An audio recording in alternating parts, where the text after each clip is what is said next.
Have you ever been insulted in front of others, mocked, laughed at, or humiliated, and felt the burning urge to defend yourself? That urge is the very trap your enemy wants you to fall into.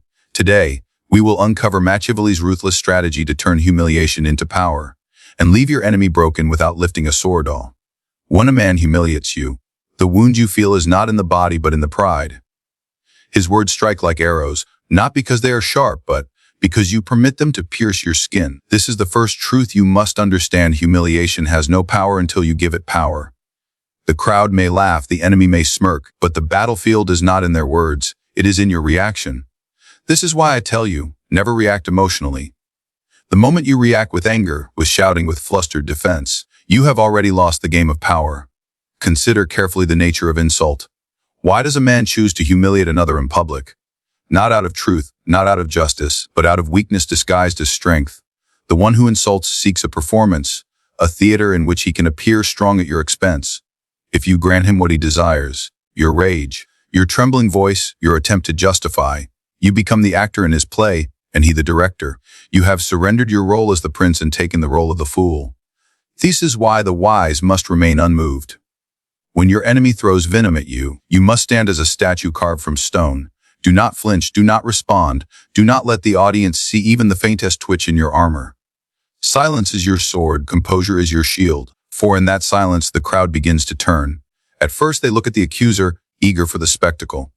But when you remain calm, when you remain untouched, the ladder that was meant for you transforms into suspicion against the one who attacked. They ask, why does he rage, while the other remains unshaken? Who is the true fool now? Let me tell you the cruel secret of human nature. People despise the man who cannot control himself. He may be clever, he may even be correct, but if he explodes in fury, the world sees only weakness. Anger exposes wounds, and wounds invite predators. When you react emotionally, you confess to all that the humiliation has struck your heart. But when you stand calm, when you smile faintly, as if the words were beneath you, you show the strength of a man who can be moved by the barking of dogs. Do not think this is passivity. To remain calm under humiliation is not inaction. It is a weapon, the sharpest of all. Your silence is not weakness, it is a mirror. It forces the crowd to look upon the aggressor and see his desperation. For insults, when unanswered, begin to rot in the hands of the one who threw them. Imagine a man throwing mud at marble. The marble remains pure, but the mud stains only the hands of the thrower. Many men, blinded by pride, believe they must always respond, always defend their honor with words. They are mistaken. Honor does not come from what you say in your defense. Honor comes from what you refuse to dignify. A prince who lowers himself to the level of every insult becomes no prince at all. He is like a lion chasing every fly that dares to land on him. Majestic no longer, reduced to a frantic beast, exhausting himself against insects. The lion who ignores the fly remains king of the savannah, while the fly dies in irrelevance. And yet, I must warn you, remaining calm is not easy. It is a test of your will, for the fire of humiliation burns hot in the chest. The tongue itches to answer, the fists long to strike. But the true ruler of men is not he who conquers cities, but he who conquers himself. If you cannot master the storm within, you will forever be mastered by the insults of others. This is why you must train yourself to endure humiliation as if it were nothing. Imagine the insult as wind against a mountain. The mountain does not shout at the wind. It simply remains unmoved. Eternal Bathier is a hidden advantage to this mastery. When you refuse to react, you confuse your enemy. He expected anger, he expected outrage, he expected a battle in which he could showcase his strength. Instead, he finds a wall of calmness that his words cannot penetrate. This unsettles him more than any insult could unsettle you. Soon his voice grows louder, more desperate, more foolish. And in this frenzy, he reveals his own weakness to the crowd, while you remain elevated, untouched by the chaos. Think of the court, think of the palace, think of the marketplace. Everywhere you go, eyes are watching, judging, measuring your strength. They are not judging the words of your enemy. They are judging how you respond. If you explode, they say, he is fragile. If you defend yourself too much, they whisper, he must be guilty. But if you stay calm, if you show no reaction, they begin to say, this man is unshakable. This man is beyond insult. And in their hearts, respect grows, while your enemy shrinks in stature. Even when humiliation cuts deep, let no one see it. Inside, you may bleed, but outside you must remain composed. This is the art of appearances, and appearances govern the world. A man who cannot be seen as shaken cannot be treated as weak. Power is not the absence of pain, but the mastery of pain. Do not mistake the wound is real, the sting of humiliation is sharp. But if you cry out, you give your enemy victory. If you remain silent, you turn the wound into armor, and none can touch you. Remember this, the battle of humiliation is not fought with words, it is fought with patience. The victor is not he who shouts loudest, but he who appears strongest in silence. When you never react emotionally, you deny your enemy the very prize he sought. And in denying him, you win without lifting a hand, without uttering a word. You win because you have shown yourself to be greater than insult itself. When a man attempts to humiliate you, he believes he has struck a blow that leaves you wounded and lowered before the eyes of others. But here lies the opportunity. The insult itself is not your defeat, it is the enemy's gift. What he meant to destroy you can be turned into a weapon that destroys him. This is the art of the cunning prince, to turn humiliation into leverage, to make the very act of attack strengthen your position, rather than weaken it. Understand the nature of theater in human affairs. Every insult, every public humiliation, is not simply an exchange of words. It is a performance before an audience. The accuser believes he has written the script, with himself as the victor and you as the victim. Yet the brilliance of strategy is this: you need not resist the script, you need only redirect it. By accepting the role he forces upon you and twisting it with craft, you turn the laughter of the crowd against him. He believes you are his stage, but you will make him your stage. Consider the power of agreement. When a fool hurls an insult, he expects denial, outrage, a fight to prove him wrong. But what happens when you smile and agree? He calls you weak, and you reply, "Indeed, if weakness means standing above your noise, then I am weak." He mocks your poverty, and you answer, "Yes, and yet even poor I seem to live rent-free inside your mind." He ridicules your flaws, and you acknowledge them lightly, as if they were a crown upon your head. At once, the crowd laughs, not at you, but at him, for his arrow has struck no wound, and your calm acceptance transforms the weapon into comedy. The strength of this method is that it feeds upon his own energy. Like a judo master who redirects the strength of his opponent, you use his insult to throw him down. His words were meant to harm you, but you turn them into fuel for your superiority. This is how you turn humiliation into leverage, not by opposing the insult, but by bending it until it serves your advantage. Remember this truth: the crowd always favors the one who appears in control. If you rage, you show you are controlled by the words of another. If you tremble, you show you are wounded by the judgment of others. But if you take the insult, twist it into a jest, and wear it like armor, you show that nothing can shake you. And the people, who are ever hungry for a spectacle, will admire the man who can make mockery collapse into his strength. The accuser expects you to fight him on his level. He wants you to answer word for word, to defend every point, to wrestle with him in the mud where he feels strong. But when you flip the insult, when you smile as though his words amuse you more than they wound you, you rob him of the stage. He is left fighting against a shadow, while you stand above untouchable. In his frustration, he will grow louder, harsher, more desperate, and in that desperation he reveals his weakness.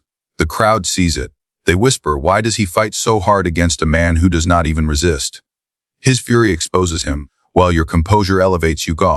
There is also a deeper layer to this art. The humiliation can serve as proof of your strength. Imagine this. Your rival insults you in front of others, and instead of breaking, you laugh. The insult becomes a measure of how little power his words hold over you. The crowd sees not the attack, but your invincibility. And soon, the insult no longer weakens you. It becomes a testimony that you are beyond reach, beyond harm, beyond petty assaults. Consider how kings and rulers throughout history have dealt with mockery. The insecure king silences every voice of dissent, punishes every insult, and yet he appears fragile, for why else would he fear the words of a mere subject? The true ruler, the one who understands appearances, laughs at the insult or even repeats it with jest. By doing so, he shows that words cannot shake a throne. His crown becomes heavier, his presence more commanding, because he has turned insult into evidence of his power.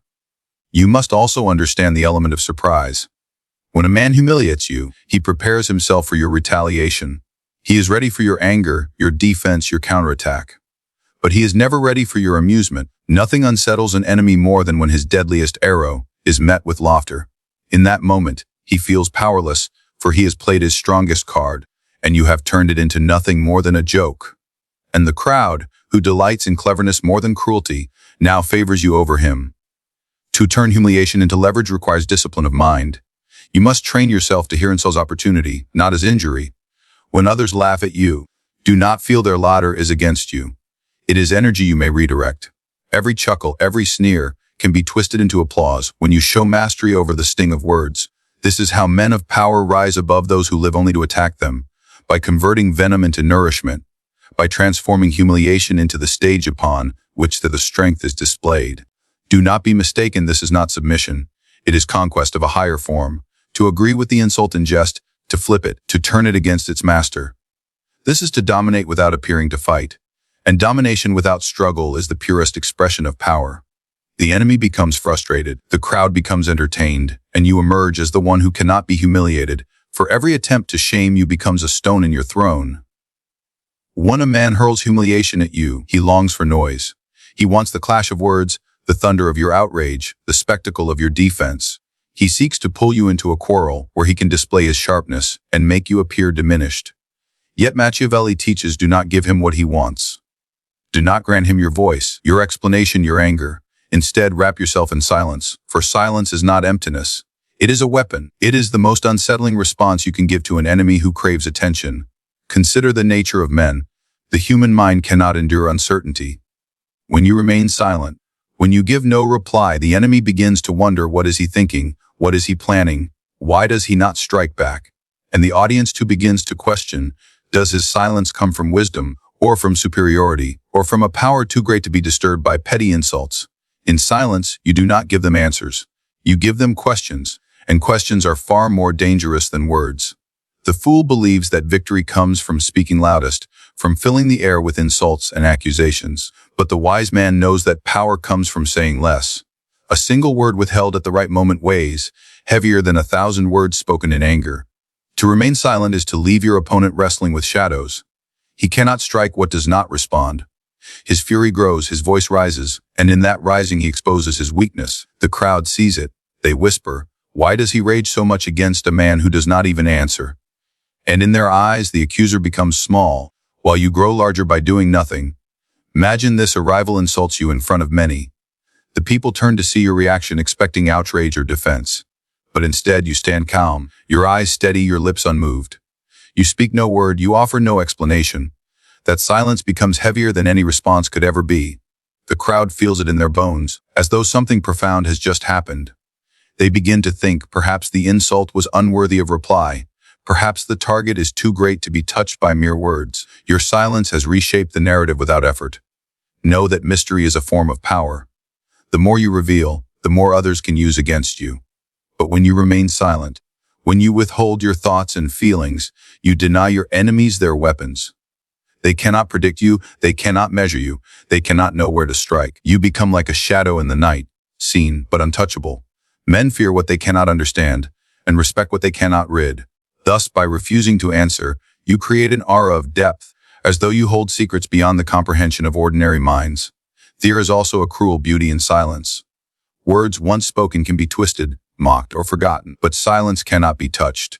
It lingers, it haunts, it forces others to interpret its meaning. Some will see dignity, others will see strength, and some will even imagine that your silence hides a greater plan. The insult that was meant to lower you now becomes a canvas upon which others paint your superiority, and you need not lift a finger. The silence itself does the work. You may ask, does this not make me appear weak if I do not reply? No, it makes you appear untouchable. Weakness is shown by eagerness, by the desperate need to explain, to justify, to argue. Strength is shown by restraint, by the refusal to be dragged into the mud. The man who speaks less than he could always appears greater than he is. The man who answers every challenge becomes a servant to the noise of others. In the courts of princes, in the councils of power, silence has always been a shield.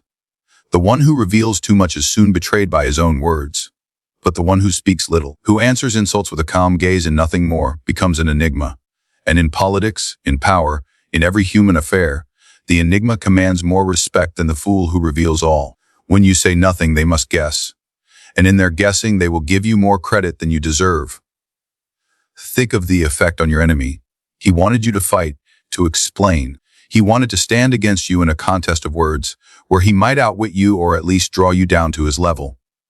But when you refuse, when you stand silent, he is left alone on the stage. His performance loses meaning, for every performance requires an audience and a counterpart. Without your voice, he is like a man swinging his sword at air. The crowd grows restless. They see only noise without resistance, and soon his mockery loses its flavor. What began as a show of strength becomes an exhibition of his desperation. Here is another advantage. Silence buys you time. While the enemy spends his energy in speaking, you observe, you calculate, you plan. You learn more about him in his fury than he could ever learn about you in your silence. His emotions betray his intentions, his words reveal his insecurities. But you, saying nothing, remain a mystery, and the one who knows more than his enemy always holds the true power. Silence is not retreat. It is an ambush. While he believes you are passive, you are in truth, forcing him into a position where he destroys himself. His words, repeated too often without response, become boring. His anger, unbalanced by your calm, begins to look like madness. The audience, once entertained, begins to see him as a clown, and when the moment finally arrives, if it arrives at all, you may speak a single word, a single phrase, and it will strike harder than all his insults combined, for it will be sharp, precise, and delivered after a long and haunting quiet. Remember this lesson. Mystery is not created by words but by the absence of them. Men crave explanation, they demand clarity, they hunger for response. Deny them this, and you become larger than life in their eyes. Every insult that goes unanswered becomes another stone in the foundation of your dignity. Every silence becomes another reminder that you are above the fray, that you fight only battles worthy of your stature. In this way, by saying nothing, you say everything. When an enemy humiliates you, the natural instinct is to defend yourself, to prove that the words spoken against you are false, unjust, undeserved. But defense is weakness. To defend is to acknowledge that the insult has weight, that the words have struck you. Machiavelli teaches that the wiser path is not to defend, but to reframe. The insult, the attack, the humiliation, they do not belong to the enemy once they are spoken. They belong to you. And if you are cunning, you can twist them into instruments of power, bending the perception of all who hear them until the insult becomes proof of your superiority. Understand this. Men believe not in facts, but in appearances. Truth does not rule the world. Perception does. If a rival calls you arrogant, you do not answer with denial. You raise your chin slightly, let the crowd see the authority in your posture, and respond as though arrogance were another word for confidence. What was thrown at you as poison is transformed into a badge of leadership. If they say you are ruthless, you do not tremble. You remind them that only the ruthless can protect their followers against wolves. If they accuse you of being manipulative, you let the suggestion hang in the air like a crown, for manipulation in the hands of a wise man is simply strategy. By reframing the attack, you turn the enemy's words into evidence of the very qualities that make you powerful. Go. The fool argues. The wise prince redirects. In this lies the art of reframing. Never deny, never descend. Never give the enemy the victory of dragging you into the mud. Instead, elevate the meaning of their insult until it becomes your advantage. You change the story they are trying to tell. What was meant to belittle you now becomes a story of your strength. The crowd sees not the insult, but how you turned it into something greater. And in their minds, the one who cannot be diminished becomes untouchable. Think of how men interpret words. They do not cling to logic, they cling to the impression left behind. When your enemy ridicules you, the content of his insult soon fades from memory, but how you respond will linger. If you appear wounded, that is what remains. If you appear calm, they remember that too. But if you can reframe the attack, if you can transform the words themselves into a demonstration of power, then the insult is remembered only as another stone in your throne. And all the while, the accuser looks smaller for having handed you the material from which you built your image. Consider an example. A man mocks you for being ambitious, hoping to paint your hunger for greatness as greed. You do not deny your ambition. Instead, you speak of how every man who achieved greatness was once accused of the same. Now ambition is no longer shameful, it is noble. The insult collapses beneath the weight of your reframing. Or imagine he calls you cold, detached, unfeeling. You turn and say yes, for only those who master their emotions can rule wisely. His insult has become your justification, and the people who crave stability more than warmth not in agreement. Thus, the insult, reframed, does not wound, it elevates. This art requires poise. You must never seem desperate in your reframing, for desperation smells of weakness. Instead, you must appear effortless, as though the insult were too small to trouble you, yet still worthy enough to be twisted into meaning that serves you.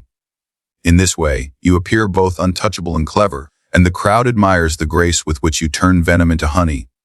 Men are drawn to those who seem to make victory inevitable, who turn every misfortune into fortune. By mastering this art, you give the impression that even humiliation itself cannot harm you, but only builds you stronger. There is another effect of reframing. You deny your enemy ownership of the narrative. He may choose the words, but you decide what those words will mean.